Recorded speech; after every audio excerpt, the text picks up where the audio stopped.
Hey, Dr. Tyler Williams with Pinecrest Practice Growth, and you're here because you're looking at dental new patient marketing. You're looking at ways of getting new patients in your office and growing your practice and finding the right kind of patients.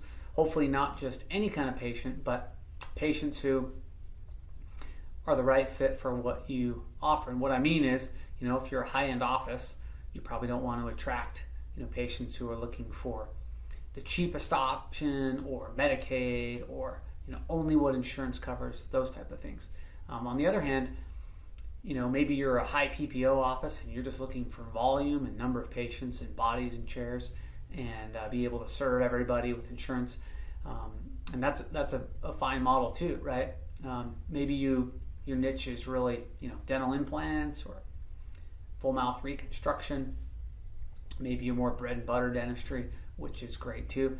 But the first thing, with new patient marketing is, what is your avatar patient? Who's your ideal patient? And if you're a new practice, then this is just simply figuring out what kind of patients do you want to work with? What kind of dentistry excites you?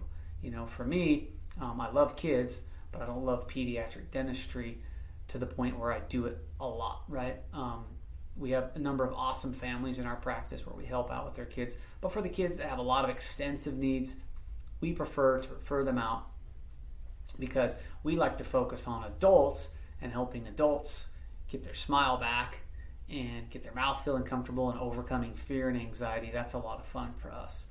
And so you've got to figure out what that is. If you're an existing practice, a real easy way to do this is you can run a report in your software, okay?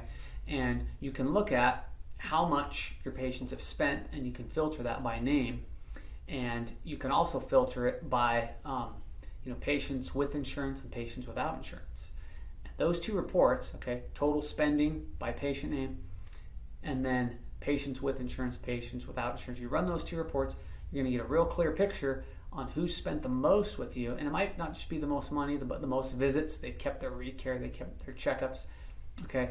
And then you want to grab the top 20%, 10 to 20% of your total patients that fall in that category. So if you have 1,000 patients, you would find the top 100 to 200 that have spent the most money with you, and they've been consistent with their checkups. Those are the two criteria: consistent recare and checkups, and spent the most. All right, and then those become your avatar or your ideal patients. And those are the kind of patients you want to market. And there's lots of tools you can use.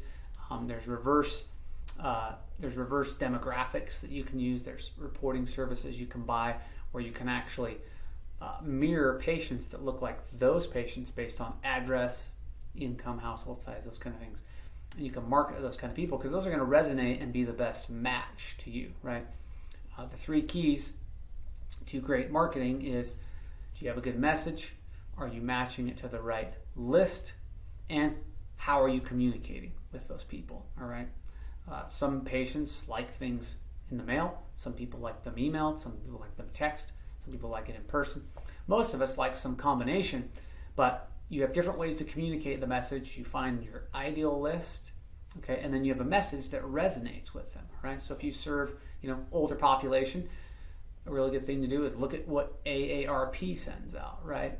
Look at what some of the active senior popular magazines or websites do. All right, that may be more resonating with your target market. Versus if you're working with younger families, okay, you may look at more of things that are popular for families on Instagram or Facebook or different other social sites, right?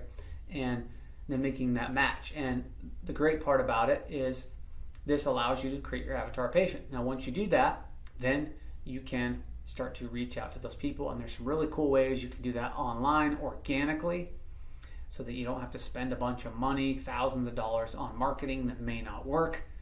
Trust me from experience, we have used ad agencies that worked really well, some that were terrible, and most of them fall in between where they're okay but not great, right? The brochure looks really appealing and enticing, but then what you actually get might work well at first. Then you're handed off to customer service and the service drops. And that's a important lesson too on how a practice can run. You don't want your patients to be excited at first, then the service drops off and they can't get a hold of you, they can't reach you, and billing's too complicated and your questions aren't answered in a timely manner. So you've probably been on both ends of that and understand that. But we put together something called the New Patient Lead Machine. You can click the link below. It's only $7 right now, and it's a really cool tool. It will require a little bit of work on your end, but you can organically reach so many more patients in your neighborhood, in your community, and you're doing it in a way that's holistic and you're providing value for them, but it helps you select and be a guide and be a resource to your patients, your community, especially those that match your avatar profile. So thanks for taking some time to watch this video from all of us at Pinecrest Practice Growth.